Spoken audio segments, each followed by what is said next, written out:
Our next speaker, Joel Thompson, is director of AfriCurrency, a business consultancy dedicated to complementary currencies in Africa. And the topic of his presentation is combining natural savings and parallel planting in Kenya. Great. Which to me personally is very interesting to hear. So please, Joel. Right, well thanks for that introduction. I'm going to talk to you today about combining natural savings and parallel planting in Kenya. So let me just break down some of those terms so that we have some clear definitions from the start so that you know what I'm talking about, because the title might be a little bit convoluted. So combining natural savings, well what is natural savings? Natural savings is a green complementary currency concept which has been developed by Bernard Lietaer and Marek Houdon, and that dates to a paper in 2005. Parallel planting is an existing methodology on the ground in Kenya today. It's also known as Planet Positive. It's run by African Forest, which is a limited company. And the basis of it is planting indigenous tree varieties alongside exotic trees, which are presently grown for timber by farmers and landowners. Green currency, I'm going to be using this term to talk about any sort of a complementary currency which is backed by an organic growth process or renewable energy in some kind of a unit. Indigenous forest stewardship, mostly talking about the protection and advancement of indigenous forests and plantations in Kenya. So overall, just to give a summary of what this presentation will be about, it will be about uniting the conceptual nature of natural savings with the practical success of parallel planting to realise a complementary currency instrument which will further and advance indigenous forest stewardship.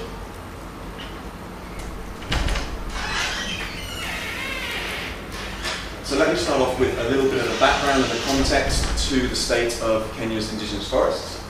At the moment, closed canopy forests have declined from about 8% in 1990 to 1.96% in 2010.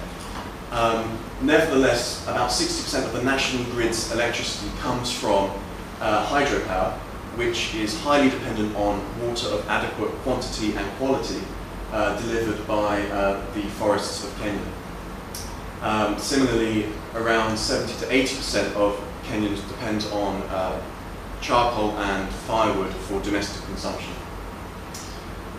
In terms of the societal impact of the decimation of Kenya's forests, the NCCRS, which is the National Climate Change Response Strategy of the Government of Kenya, acknowledges climate change as unmistakable and intensifying at an alarming rate.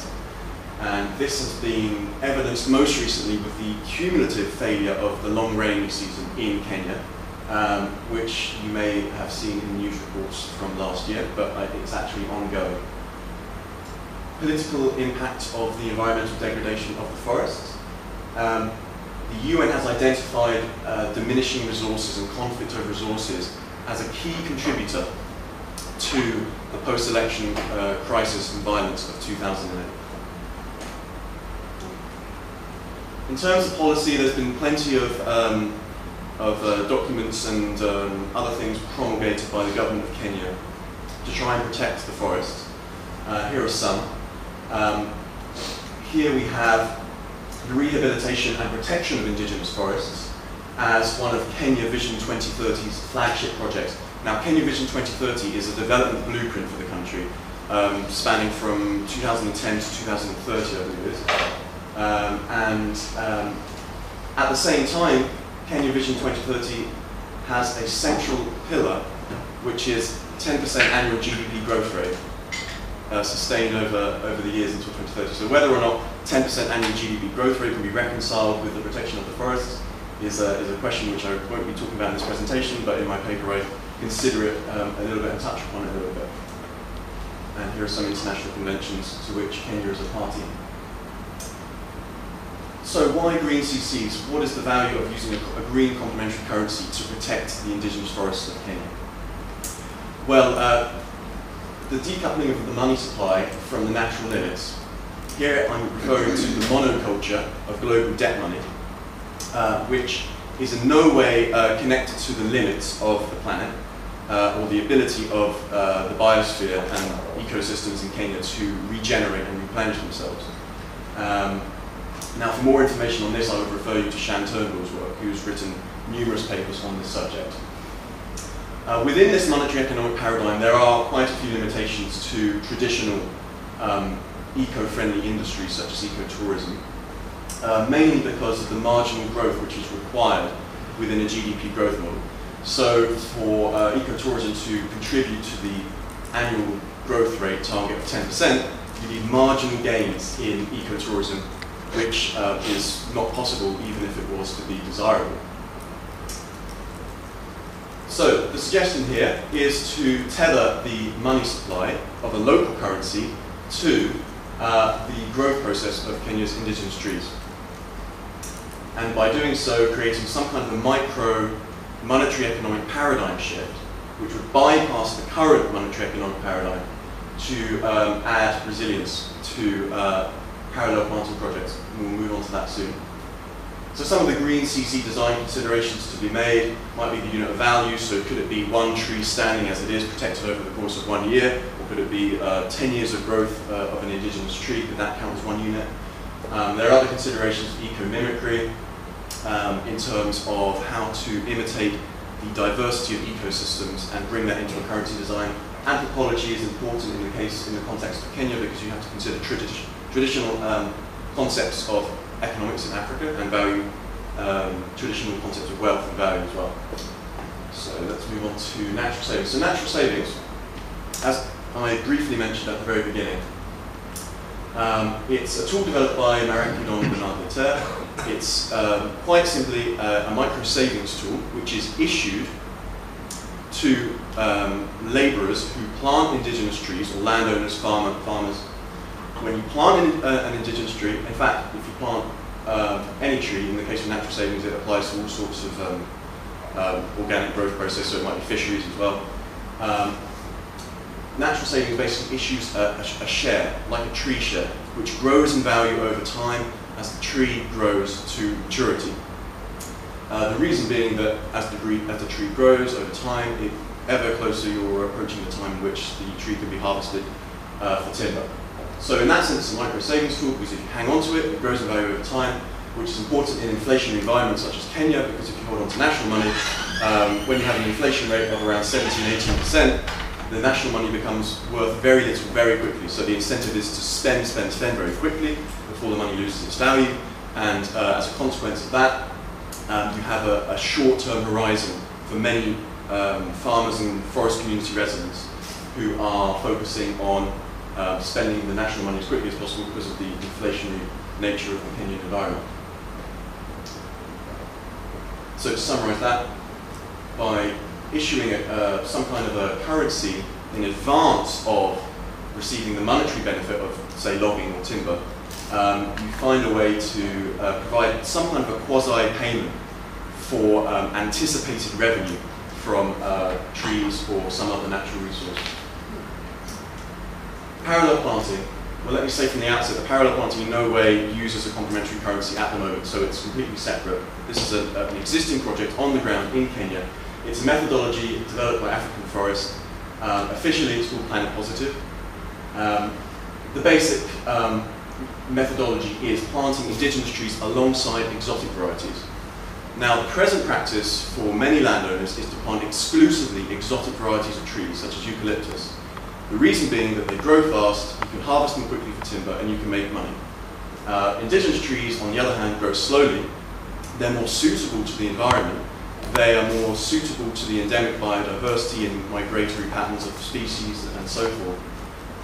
But they are not attractive as a monetary, as a source of revenue for farmers and landowners.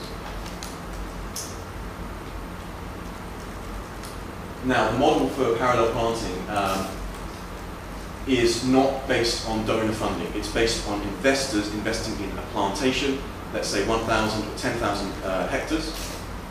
The money comes in, the plantation is developed, indigenous trees are planted alongside exotic varieties, so farmers can continue to derive a revenue from exotic varieties, but at the same time, they will derive a revenue from standing indigenous trees.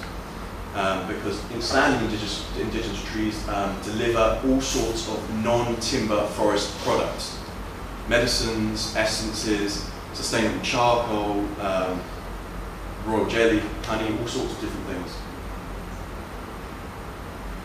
So in that sense, when you have all of these different products, non-timber products, you have different investment products within the plantation, or maybe exclusively in one plantation. So, when you combine natural savings with parallel planting, and you find a way to integrate the two, you have a combined instrument.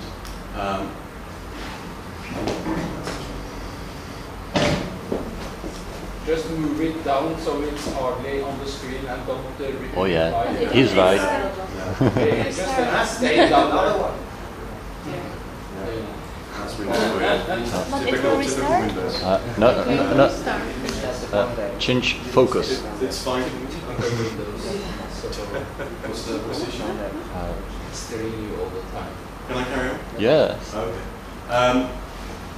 So when you combine the two, you can operationalize a useful financial tool to advance indigenous forest cover and stewardship. By issuing a parallel planting complementary currency, you provide a variety of favourable returns in the short term, medium term and long term. So in short term, for instance, the issuance of parallel planting currency in return for protecting and growing and protecting extant, that's standing indigenous trees. So in the case of A, these trees may not have any plans within a project remit to be harvested for non-timber products. However, it's still relevant to find a way to incentivize their protection. And so the parallel planting complementary currency can be issued for that purpose. In the medium term, as I said earlier, exotic tree varieties can continue to be grown and harvested for timber. So in no way is the complementary currency which I'm proposing here impinging on the current ability for farmers and landowners to derive revenue from exotic tree varieties. In the long term, with trees which are sown, planted and grown for non-timber products, which will be marketed and sold, and therefore develop into providing a revenue stream, there is potential to issue PPCC for that purpose as well. So in return for the labour of planting indigenous tree varieties. And in that sense, it functions as micro savings because the value of PPCC grows over time. Microfinance because it can provide the finance for labourers and farmers to plant the trees. And a microcurrency because it acts as a medium of exchange. So it can be used amongst forest community residents to exchange products and participating businesses. And here it is in visual form, which is always, I find, more useful. So this is very crude really, but on the far left you can use this. Project implementer will pay landowners, farmers and CFAs, that's community forest associations, which are supported by the Kenyan government, with PPCC. Now, in return for receiving the parallel planting complementary currency, we have two tracks. Landowners will either be protecting standing trees, indigenous trees, and in that case, the PPCC will function as a local medium of exchange and micro savings, because the longer that you're protecting these standing trees, the more will be issued to you. Or on this track, the same group of people may be involved in growing indigenous tree varieties, right from saplings, for non-timber harvesting of non-timber forestry products. So in that sense, again, the PPCC can be used as a medium of exchange. It's a micro savings, as we saw here, but it will also be exchangeable for national money once these products are marketed and sold. Now, in parallel with these two activities, exotic trees, as I said earlier, can be grown for timber, and the function they provide there is payment in national money, which in Kenya is the Kenyan shilling. So, as a result, some of the direct beneficiaries are the project implementer, because they have a source of financing for their plantations in the form of labour. They have a source of financing from investors who can see that there is financial resilience added to parallel planting projects through a currency like the PPCC.